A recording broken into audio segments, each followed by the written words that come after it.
There is one truth you know with absolute certainty. You are aware. Right now, you are experiencing this moment. You feel the screen in your hands or see the words on your monitor.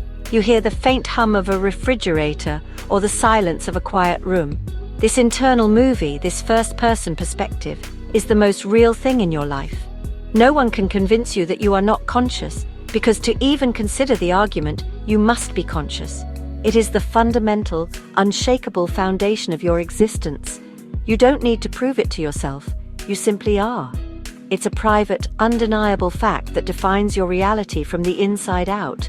And yet this most certain fact becomes a profound mystery the moment we look at anyone else. How can you be sure that I am conscious? You can watch me, listen to me, read my words. You can see all the signs of awareness that you recognize in yourself. I might laugh at a joke or cry at a sad story. But you can never directly access my internal experience. You are forever locked out of my mind, just as I am locked out of yours. Science has a hard time with this. We can scan brains and map neural activity, but we can't find the feeling of seeing the color red or the sound of a symphony inside someone's skull. We are islands of certainty in a sea of inference. This puzzle leads us down a fascinating path. We have built entire societies, legal systems, and moral codes on the assumption that other people have rich inner lives just like our own. We treat each other with empathy because we believe others feel pain, joy, and fear. Yet we lack a definitive test or a single agreed-upon theory for where or how this consciousness arises. Is it purely a product of the 3-pound lump of complex wiring between our ears? Or is it something more fundamental? This gap between personal certainty and collective mystery is one of the biggest questions we face, not just in science, but in what it means to be human. Think about the implications of this problem. If we can't definitively locate or measure consciousness, how do we define its boundaries? We generally agree that our fellow humans are conscious. But what about a dog, a bee, a plant, an advanced artificial intelligence? Without a clear understanding of its origin, we are left drawing lines in the sand based on intuition and observation of behavior.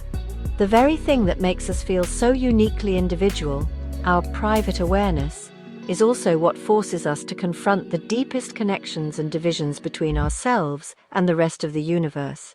It's a paradox that sits at the very heart of our being. Our society loves to draw sharp lines. We see a clear difference between me and you, between human and nature, between living and non-living. Our own skin feels like a definitive border, the ultimate container for the self. But the universe doesn't care much for our neat and tidy categories. The boundaries we take for granted are far more porous than we imagine. Consider the simple act of seeing.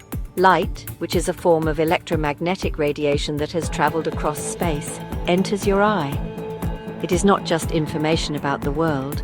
It is a physical piece of the world, a photon interacting directly with your biology to create the experience of sight. You are not just looking at the universe, you are letting the universe inside. This exchange is happening all the time, at every level of your being. With every breath, you inhale atoms that were once part of the air, part of a tree, or part of another person thousands of miles away. The food you eat is broken down and its atoms are used to build and repair your body.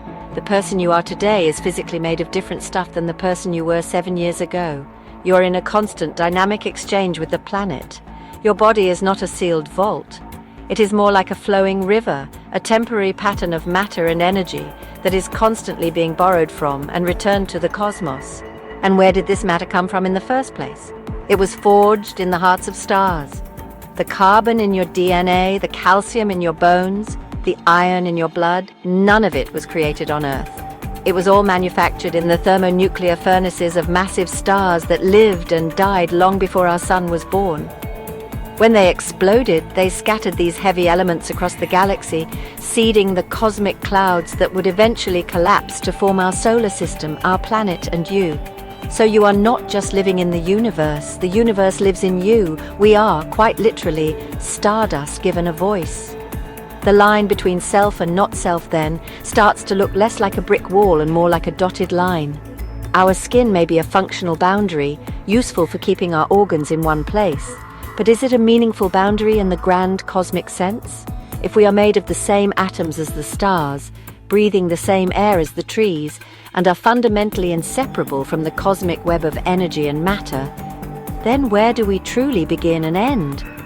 The idea of a separate, isolated self starts to seem like a clever but ultimately limited point of view.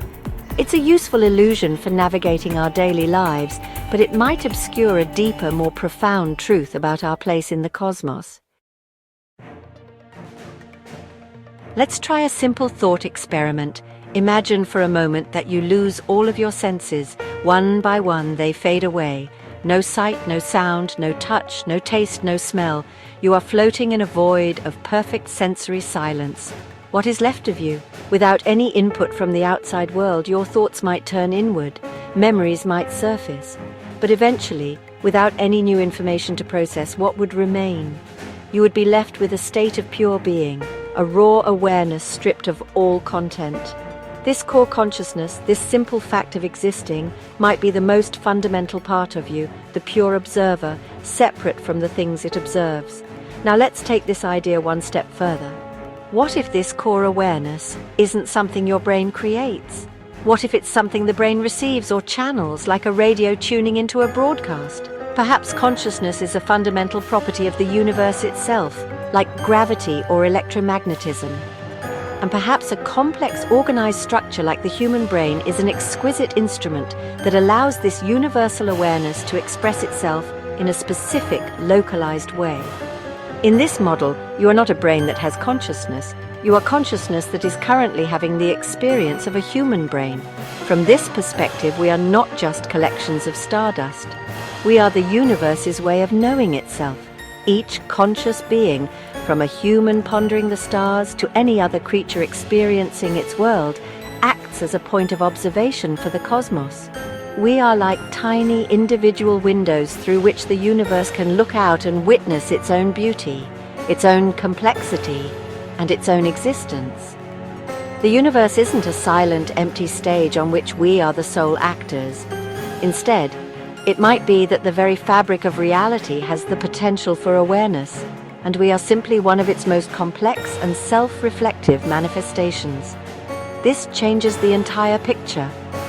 The emergence of life and intelligence is no longer just a random, lucky accident in a meaningless void.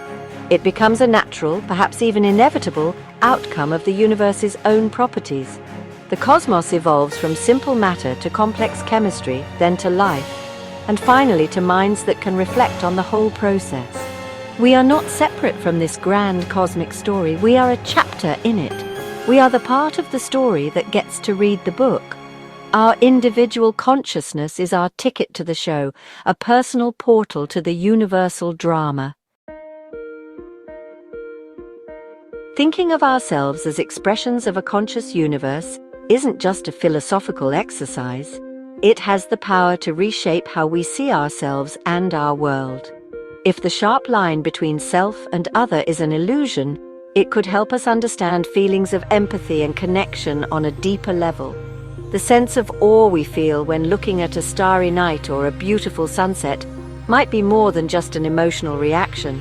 It could be a moment of recognition, one part of the universe appreciating another. This framework could provide a new context for our shared human experience and our relationship with the planet. This model might also offer fresh perspectives on some big scientific questions. The hard problem of consciousness, why we have subjective experiences at all, could be reframed. Instead of asking how dead matter creates awareness, we could start asking how universal awareness organizes itself into complex, individual perspectives like ours. It flips the question on its head. It suggests that awareness is the baseline, and the challenge is to understand how it gets filtered and focused through physical structures like brains. This could open up new avenues for research in neuroscience, biology, and even physics. Furthermore, this way of thinking encourages a sense of humility and responsibility. If we are intrinsically part of the cosmos, then harming our planet is not just damaging our environment, it's a form of self-harm. Polluting our world is like fouling our own nest, because there is no fundamental separation between our nest and ourselves. Recognizing our deep connection to all matter and all life could become a powerful driver for social cohesion and ecological stewardship. It moves us from a mindset of dominion over nature to one of harmony within nature, because we are nature. So, the next time you look up at the night sky, don't just feel like you're a small person looking out at a big universe. Consider the possibility that you are the universe looking back at itself. You are a temporary arrangement of stardust that has woken up for a brief and glorious moment to contemplate the wonder of it all. Your awareness is not just yours alone. It is a flicker of the cosmic fire, a note in the universal song. You are not just in the universe, you are the universe experiencing itself. And that is the most astonishing thought of all.